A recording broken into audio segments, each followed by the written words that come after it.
कोई पॉलिटिकल दबाव इन लोगों पे अब नहीं है, ये स्वतंत्र हैं, कोई पॉलिटिकल दबाव इन पे नहीं।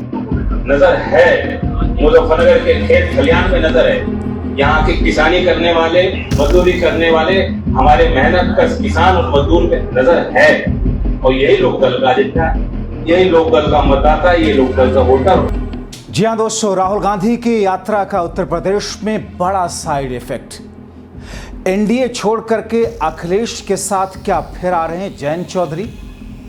यूपी में भारतीय जनता पार्टी दो धड़ों में बटी। आखिर शाह के चेले कौन सा खेल कर रहे हैं यूपी में? बहुत स्वागत है आप सभी का। आप देख रहे हैं द राजनीति का विशेष सेगमेंट खबर और विश्लेषण। मैं हूं जब्बार खान। दोस्तों, तो क्या उत्तर प्रदेश में एनडीए के अंदर एक ऐसी फूट जो महज फूट नहीं बल्कि उसका जमीन पर अब अलगाव की शक्ल में बड़ा फैसला आने वाले दिनों में दिखेगा? आखिर जयंत चौधरी को अचानक हुआ क्या है? क्या उनका मोह भंग एनडीए से हो चुका है? और क्या शाह की लॉबी वाले प्रत्याशी कॉन्स्टिट्यूशनल क्लब के संजीव बालियान ने उत्तर प्रदेश में बीजेपी के अंदर एक ऐसी स्थिति पैदा कर दी है जो योगी के लिए संकट खड़ा कर रहा, या फिर यूं कहें कि दो धड़ों में बीजेपी यूपी में है? क्या है ये पूरा का पूरा खेल और कौन से वो वीडियो सामने आए जिसकी बुनियाद पर इन तमाम चीजों पर मुहर लग रही है? दोस्तों, एक एक करके आपको दिखाते हैं, तमाम परतें खोलते हैं। आपसे अपील की बने रहे अंत तक, क्योंकि खबर रोचक है, महत्वपूर्ण है। राहुल, इंडिया गठबंधन और एनडीए के बीच क्या कुछ चल रहा है? दोस्तों, सबसे पहले शुरुआत में बिना किसी भूमिका के आपको हम 1 मिनट का संजीव बालियान कौन है पता है ना आपको? पूर्व केंद्रीय मंत्री हैं, अमित शाह की लॉबी के हैं। उत्तर प्रदेश में आपको पता है कि शाह वर्सेस योगी चलता रहा है। हाल ही में संजीव बालियान अमित शाह के प्रत्याशी थे दिल्ली में कॉन्स्टिट्यूशनल क्लब के। उनका 1 मिनट का आपको मैं वीडियो दिखाता हूं, जिसे देखिए और माहौल को पानी के धार को समझिए। चल क्या रहा है बीजेपी के अंदर, कैसे यूपी के योगी सरकार से टकराव की स्थिति दिख रही है। मैं जयंत चौधरी पर थोड़ी देर में आता हूं इनके बाद में कि जयंत चौधरी ने क्या कहा है, क्योंकि जो कुछ वो बोल रहे हैं, वो वीडियो जो बाहर आया, पूरी कहानी लिखी जा रही है और उसके पीछे तर्क भी है। लेकिन बात अभी जल्दी से संजीव बालियान की खत्म करते हैं। किस तरीके से बीजेपी से मोह भंग होता हुआ जनता का दिख रहा है और किस तौर पर अधिकारी, ब्यूरोक्रेट्स, अफसर किस तौर पर उत्तर प्रदेश में क्या कुछ कर रहे हैं और संजीव बालियान योगी सरकार की तरफ किस तौर पर उंगली उठा रहे हैं। लेकिन दोस्तों, फर्जी इनकाउंटर के मुद्दे को लेकर, फर्जी इनकाउंटर, संजीव बालियान जो कुछ कह रहे हैं, उनके सामने उनकी जनता जो बैठी हुई है जो कुछ कह रही है, अफसरों को किस तौर पर ये सुनाने की कोशिश कर रहे हैं, किस तौर पर बोल रहे हैं, आप सुनेंगे तो आपको अंदाजा हो जाएगा कि उत्तर प्रदेश में किस तौर पर बीजेपी दो धड़ों में क्या बटी हुई है, बट चुकी है, या अमित शाह 2027 के विधानसभा चुनाव से पहले कुछ नई प्लानिंग जमीन पर उतार चुके हैं। सुनिए, देखिए इस वीडियो को।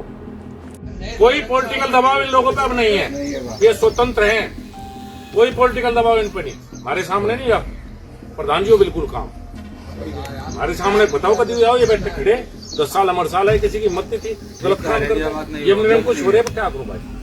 मंत्री जी पीछे भोक्कर डी में से उठा के ले गए होंगे, आपके भी संज्ञान में होगा जी। बालक थे पढ़ने वाले जी, हाँ जी, कोचिंग में पढ़ रहे थे जी।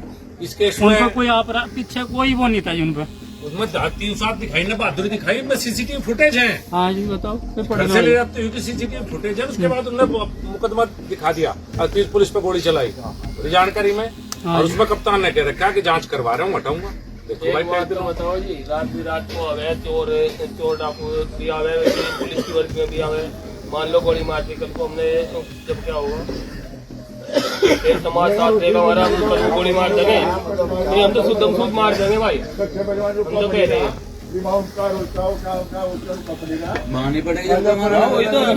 तो दोस्तों, खुद बीजेपी के ओर से हाल ही में अमित शाह की तरफ से दिल्ली में कॉन्स्टिट्यूशनल क्लब की तरफ से प्रत्याशी रहे पूर्व केंद्रीय मंत्री संजीव बालियान कह रहे हैं, या उनके सामने जनता जो कह रही है, जिस पर वो समर्थन जता रहे हैं, जाहिर है बीजेपी या योगी सरकार के लिए एक बड़े झटके वाला अध्याय है। अब जल्दी से आपको दिखा देते हैं जयंत चौधरी। जयंत चौधरी का बीजेपी से मोह भंग होता हुआ एक वीडियो सामने आया, जिसे देखकर आप सोचने पर मजबूर हो जाएंगे कि 2027 के विधानसभा चुनाव से पहले एक बार फिर जयंत चौधरी पाला बदलने जा रहे हैं। कब, ऐलान कब होगा, इंतजार कीजिए।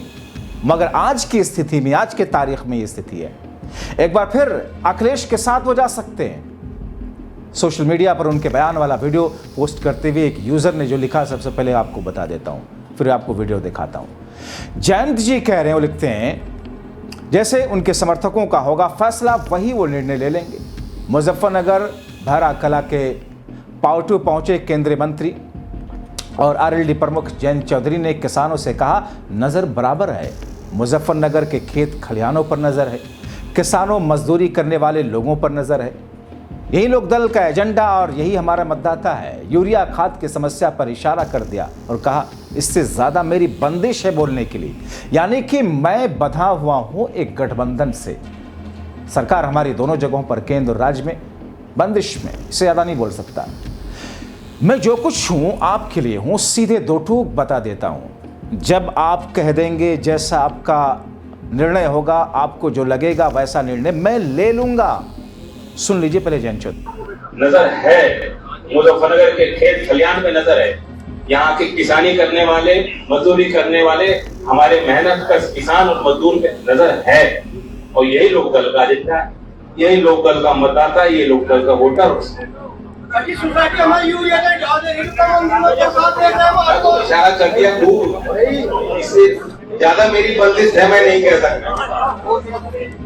मैं जो कुछ हूँ आपके लिए हूँ, सीधी दो टूक बात कह रहा हूँ। जब आप कह दोगे, जैसा आपको लगेगा वैसा ही निर्णय लेता आया हूँ, वैसा ही निर्णय लूंगा। धन्यवाद। तो दोस्तों, इन दोनों वीडियोस को ध्यान में रखिए, जहन में रखिए, और फिर अब आप आ जाइए दिल्ली से लेकर के बिहार और महाराष्ट्र की तरफ। मौजूदा वक्त के हालात को ध्यान में रखिए और उसके बाद में सोचिए। मैंने भी इन दोनों वीडियोस को लेकर के अपने कुछ वरिष्ठ साथियों से या फिर वरिष्ठ पत्रकारों से समझने की कोशिश की, जो उत्तर प्रदेश की, पश्चिमी उत्तर प्रदेश की राजनीति पर बहुत नजदीक से निगाह रखते हैं। दोनों ही नेता पश्चिमी यूपी के, संजीव बालियान भी और जयंत चौधरी भी। दोनों ही लोग जाट, किसान और इन तमाम समुदायों के साथ में, उनके आपसी सौहार्द के साथ में, जिस अंदाज में, जिस तरीके से चुनावी गुणागणित वाली तरकीब निकालते हैं, उसका फायदा उन्हें मिलते आया है। अब दोस्तों, जो स्थिति इस वक्त दिख रही है, उससे ऐसा लग रहा है कि केंद्र के स्तर पर एनडीए और यूपी के स्तर पर बीजेपी बहुत बड़े संकट में है। 2019 के लोकसभा चुनाव में सपा बसपा गठबंधन में आरएलडी भी शामिल थी। ऐसा नहीं कि आरएलडी जो गई 2024 के लोकसभा चुनाव से ठीक पहले, और वो भी एक छोटे से लुभावन में। आपको बताता हूं कैसे गए जयंत चौधरी बीजेपी के साथ में, क्योंकि 2024 का लोकसभा चुनाव जिस वक्त था, देश के अंदर किसानों के प्रति जो कुछ सरकार का रवैया रहा, वादा पूरा ना करने को लेकर किसान, सरकार को ऐसा लगा, मोदी शाह को, बीजेपी को, कि साहब पश्चिमी उत्तर प्रदेश में अगर जैन साथ आ जाए तो फिर उनकी बहुत बड़ी जीत हो सकती है लोकसभा में। तो 2019 के लोकसभा चुनाव में सपा बसपा से जैन का गठबंधन था। उसके बाद 2022 के विधानसभा चुनाव में अखिलेश जयंत मिलकर के लड़े और इस चुनाव में आरएलडी को 8 सीटों पर जीत मिली थी विधानसभा में। मुस्लिम बहुल वाले पश्चिमी यूपी में सपा की ताकत दिख रही थी आरएलडी से मिलकर। आरएलडी से दोस्ती आगे बढ़ रही थी और इसमें मजबूती लाने के लिए अखिलेश ने 2022 में जयंत को राज्यसभा भेज दिया। यानी कि 19 में 7, 22 में 7 अखिलेश ने राज्यसभा भेजा और अखिलेश ने मान लिया था कि सपा आरएलडी की दोस्ती हर गुजरते दिन के साथ मजबूत होती जा रही है। इतना उनका भरोसा था कि लोकसभा चुनाव 24 के लिए आरएलडी के लिए 7 सीटें भी ऐलान कर दिया था। 7 सीटें ऐलान किया था दोस्तों। सोचिए 7 पर अगर लड़ी होती 7 में रहकर, और जैसा सपा का प्रदर्शन रहा, 5 सीटें तो आराम से आरएलडी के पास होती। मगर आज की डेट में एनडीए के साथ 2 सीटें। मगर उसी बीच में दोस्तों सरकार ने, मोदी सरकार ने जयंत के दादा चौधरी चरण सिंह को भारत रत्न देने का ऐलान कर दिया और जयंत को अपने पाले में कर लिया। मगर बीजेपी के साथ जाने पर जयंत के हिस्से में 24 के लोकसभा चुनाव में महज 2 सीटें आई। तभी से आरएलडी के समर्थक जयंत चौधरी के फैसले पर सवाल उठा रहे थे। हालांकि वो केंद्र में मंत्री हैं। अब जब लोकसभा चुनाव के नतीजे आ गए तो आरएलडी के समर्थक एक बार फिर कहने लगे जयंत चौधरी ने बीजेपी के साथ हाथ मिला करके बहुत बड़ी गलती की। उत्तर प्रदेश के 2024 के लोकसभा चुनाव के नतीजों में जिस तरह से सपा की आंधी चली, उसने कांग्रेस की बैतरणी को भी पार लगा दिया। अखिलेश यादव का ही कमाल था।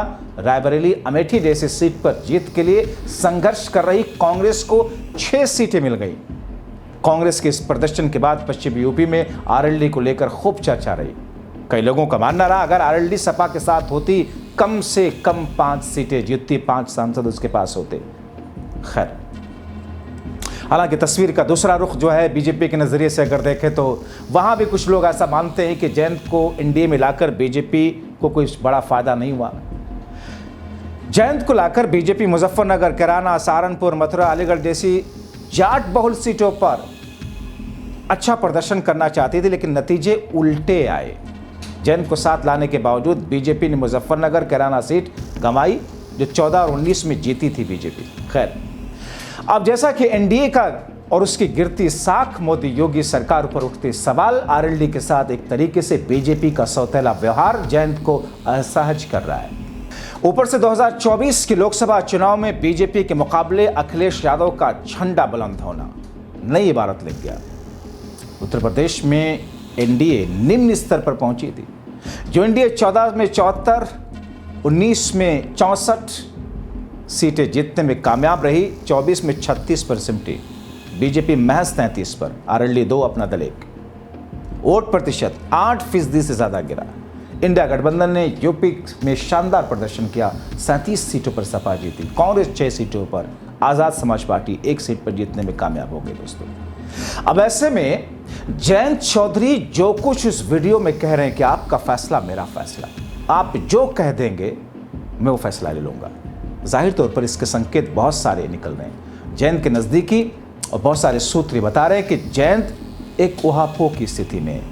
आपको याद होगा कि जयंत चौधरी के एक प्रवक्ता ने अमित शाह को लेकर के, अमित शाह ने जब बाबा साहब अम्बेडकर पर संसद में बयान दिया था जिसे एक तरीके से अपमान माना गया था, जयंत चौधरी के एक प्रवक्ता ने बयान दे दिया था अमित शाह के खिलाफ, दबाव गया जयंत पर, उस प्रवक्ता के खिलाफ हालांकि कार्रवाई हुई।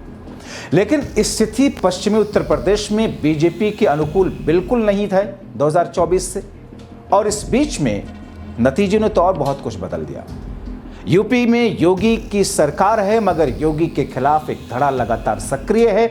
अमित शाह जब जब उत्तर प्रदेश में जाते हैं कोई ना कोई ऐसा बिंदु छेड़ देते हैं। पिछली बार जब गए थे तो उन्होंने क्या कहा था कि यहाँ मंच पर मेरे मित्र केशव प्रसाद मौर्य बैठे हुए हैं, योगी मुख्यमंत्री हैं, सांसद रहे, उनको ये असहज कर गया। शाह सीधे सीधे केशव प्रसाद मौर्य को अपना मित्र बताते हुए उस स्टेज पर, योगी का चेहरा देखने लायक था।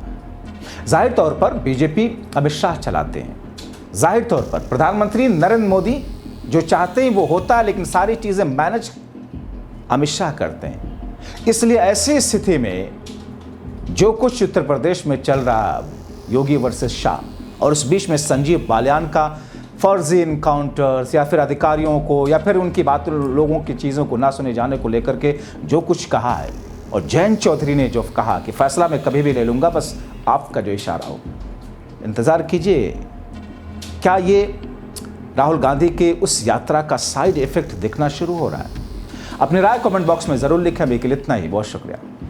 कोई पॉलिटिकल दबाव इन लोगों पे अब नहीं है, ये स्वतंत्र हैं, कोई पॉलिटिकल दबाव इन पे नहीं। नजर है, मुजफ्फरनगर के खेत खलियान में नजर है। यहाँ के किसानी करने वाले, मजदूरी करने वाले, हमारे मेहनत कश किसान और मजदूर पे नजर है। और यही लोकदल का एजेंडा, यही लोकदल का मतदाता, ये लोकदल का वोटर